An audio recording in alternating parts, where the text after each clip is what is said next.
구약의 선지자들의 메시지들을 보면 하나님의 진노와 심판 이후에 구원과 회복이 이어지는 것을 우리는 확인을 할 수가 있습니다.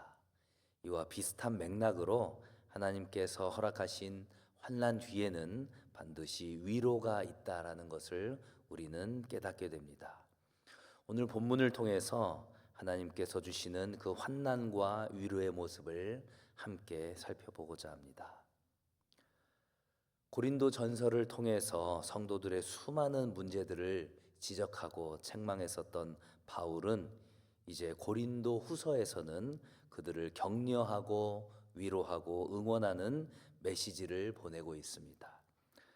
고린도 교회에 많은 어려움이 있었지만 하나님께서는 그것을 이겨낼 힘을 주실 것이고 너희는 그 힘으로 이 어려움을 반드시 이겨낼 수 있을 것이다. 지금 이렇게 이야기를 하고 있는 것입니다. 오늘 본문을 통해서 우리에게 주시는 첫 번째 메시지가 바로 이것입니다. 환난 뒤에는 반드시 위로가 있다라는 것입니다. 오늘 본문 고린도후서 1장 3절과 4절 상반절의 말씀입니다.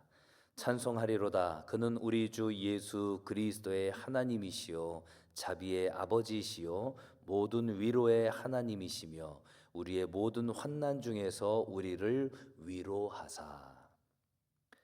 이 말은 고생 끝에 낙이 온다, 이런 의미는 결코 아니겠죠. 이것은 우리의 모든 환난 중에서 우리를 위로하시는 분이 바로 우리가 믿고 의지하는 그 하나님이시다라는 사실을 의미하는 것입니다. 바울은 고린도 교회에 다시 보내는 이 편지의 첫 부분을 지금 환난과 위로라는 주제로 시작을 하고 있습니다. 바울을 포함한 수많은 신앙의 선배들이 위로의 하나님을 경험했기 때문에 환난 가운데 임하시는 그 위로의 하나님을 바울은 지금 확신 있게 말할 수 있었던 것입니다. 수많은 어려움을 겪었었던 다윗 역시도 이렇게 고백한 바 있습니다. 시편 86편 7편입니다. 나의 환난 날에 내가 주께 부르짖으리니 주께서 내게 응답하시리이다. 다윗이 이러한 고백을 하는 것은 그의 모든 기도가 자신이 원하는 대로 응답되었기 때문이 아니었습니다. 고통과 환난의 날에 내가 하나님께 부르짖을 때에 하나님께서 나의 기도에 귀 기울이셨다라는 것에 대한 감사의 고백인 것입니다. 그것 자체가 위로이며 감사라는 것을 다윗은 고백하였던 것입니다. 문제가 해결이 되어서 위로가 아니라 하나님께서 나와 함께 하신다는 사실을 다시금 재차 확인할 수 있었기 때문에 위로가 되었다라는 것입니다. 내가 기대하고 바라는 대로 무엇인가가 이루어지지 않으면 우리는 낙심하고 좌절하기가 쉽습니다.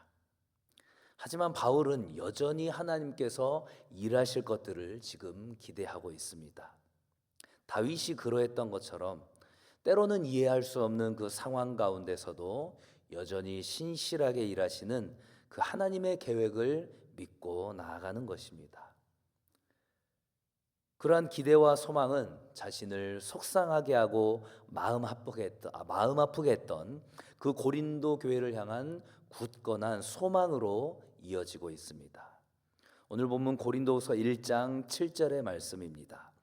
너희를 위한 우리의 소망이 견고함은 너희가 고난에 참여하는 자가 된 것 같이 위로에도 그러할 줄을 알미라.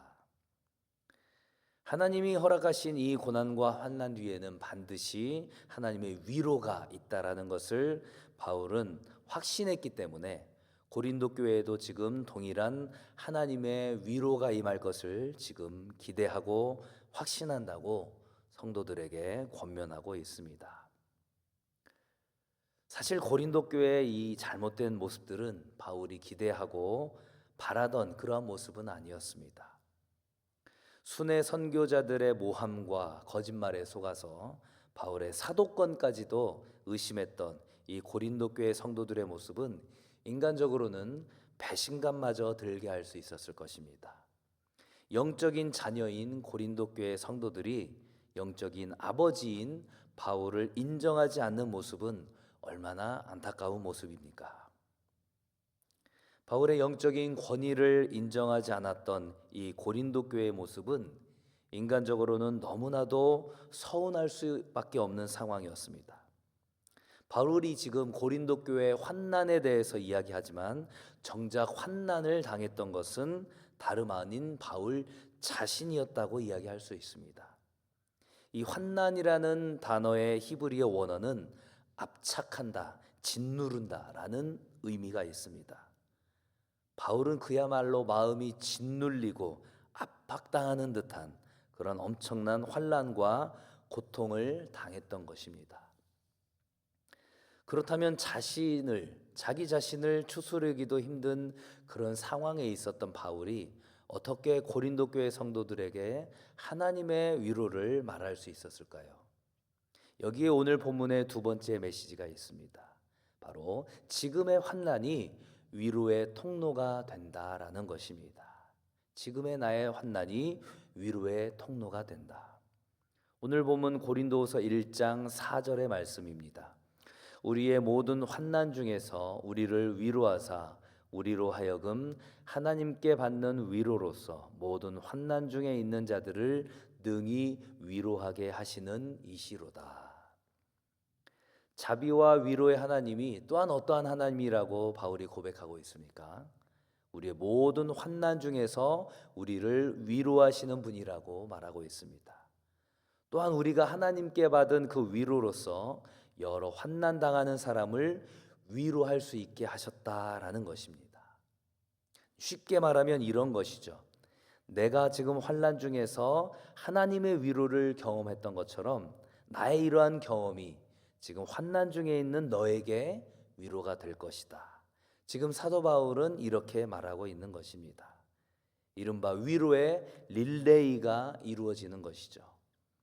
이것은 세상 사람들이 말하는 어떤 선행 릴레이, 그러한 차원을 초월하는 것입니다. 왜냐하면 이것은 우리 스스로 시작한 것이 아니라 바로 예수님께서 시작하신 것이기 때문입니다. 오늘 본문 고린도서 1장 5절의 말씀입니다. 그리스도의 고난이 우리에게 넘친 것 같이 우리가 받는 위로도 그리스도로 말미암아 넘치는도다. 바로 예수님께서 나를 대신해서 받으셨던 그 수많은 환난이 있었고 그 가운데 예수 그리스도의 위로를 경험했었던 사도 바울이었기 때문에 지금 자신에게 많은 고통과 환난을 가져다 준 이 고린도 교회 성도들에게 오히려 위로의 메시지를 전할 수 있었던 것입니다. 이어지는 6절에서 바울은 이렇게 고백하고 있습니다. 고린도후서 1장 6절의 말씀입니다. 우리가 환난 당하는 것도 너희가 위로와 구원을 받게 하려는 것이요 우리가 위로를 받는 것도 너희가 위로를 받게 하려는 것이니 이 위로가 너희 속에 역사하여 우리가 받는 것 같은 고난을 너희도 견디게 하느니라. 놀라운 고백이지요. 바울의 전도단 일행이 말할 수 없는 고통과 어려움을 겪는 것도 고린도 교회 성도들에게 위로가 될 것이고 또 바울 일행이 도움과 격려의 손길을 경험하는 것도 역시 고린도 교회 성도들에게 유익하게 될 것이다. 지금 이렇게 말하고 있는 것입니다.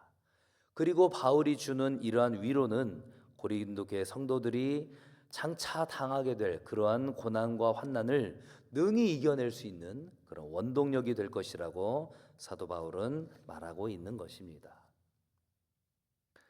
그렇다면 성도인 우리들은 지금의 나의 환난 가운데서 어떠한 의미를 찾을 수 있을까요? 나의 어려움과 고통과 환난 자체에만 집중한다면 우리는 세상 사람들과 다를 바가 없을 것입니다. 성도는 환난 중에서 하나님의 위로를 경험하게 되는 사람인 줄 믿습니다. 그리고 그 환난이 나의 죄악과 범죄함으로 인한 것이라면 눈물로 회개하면서 돌이켜서 나를 안아주시고 나를 위로하시는 하나님의 넓은 품을 경험해야 할 것입니다. 또한 욥과 같이 애매히 까닭없이 당하는 고난과 환난이라면 그 모든 것들을 인내하면서 견뎌내면서 욥이 고백했었던 것처럼 귀로만 들었던 그 하나님을 눈으로 보게 되었다는 그러한 간증의 고백이 있어야 할 것입니다. 그렇게 된다면 지금의 나의 환난은 누군가를 향한 위로의 통로가 될 수 있다라는 사실을 기억할 수 있게 되기를 바랍니다. 그것은 나에게서 나온 위로가 아니라 바로 하나님에게서부터 나온 그러한 위로인 것입니다. 바울이 고린도 교회 성도들에게 이렇게 확신을 가지고 말할 수 있는 이유가 있었습니다. 그것이 바로 오늘 본문이 우리에게 주는 세 번째 메시지입니다. 바로 환난을 통해서 하나님만 바라보게 하신다라는 것입니다. 환난을 통해서 하나님만 바라보게 하신다. 바울은 고린도 교회 성도들에게 아시아에서 당한 환난을 이렇게 말하고 있습니다. 고린도후서 1장 8절의 말씀입니다. 형제들아, 우리가 아시아에서 당한 환난을 너희가 모르기를 원하지 아니하노니 힘에 겹도록 심한 고난을 당하여 살 소망까지 끊어지고.